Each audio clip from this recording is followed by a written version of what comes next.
Amici di Dilettantissimo, buon pomeriggio dal centro sportivo Roberto Piombo di Monleone di Cicagna. Trasferta insidiosa per la capolista dell'eccellenza, la Sanremese, contro i padroni di casa del Fontanabuona. Centrale a cercare Moronti, il triangolo, attenzione a questo tentativo, pallone che scavalca il portiere, poi la palla è finita in rete, la Sanremese è passata in vantaggio col numero 11 Lopez. E quindi gli ospiti dopo 7 minuti sfruttano questa disattenzione della difesa del Fontanabuona. Papa, pallone molto tagliato, colpo di testa di Martin.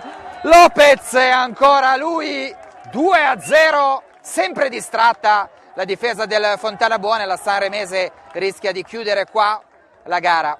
Ha spizzicato il pallone Giovanati, poi Rizza, attenzione a questo rischio incredibile, clamoroso errore da parte di Andrea Rizza che rimette in partita il Fontanabuona.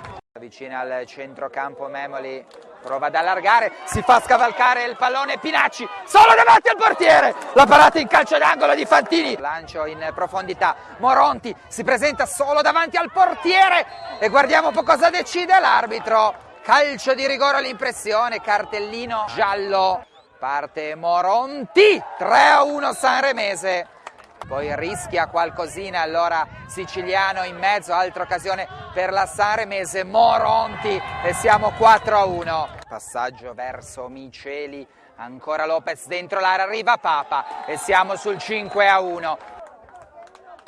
Altro pallone in mezzo e poi c'è il sesto gol da parte della Sanremese. Si prosegue, pallone in avanti verso Perino e ha sfiorato il secondo gol il Fontanabuona con questo buon destro di Perino. Avanza Papa alla tre quarti campo, il servizio per Raguseo, vince il rimpallo Raguseo, il pallone in mezzo, è arrivato addirittura il settimo gol. Rei, pallone in mezzo, il colpo di testa, la traversa, colpo di testa di Perino. Giornata da dimenticare dunque per il Fontanabuona, tutto facile invece per la Sanremese che così continua il suo cammino a punteggio pieno.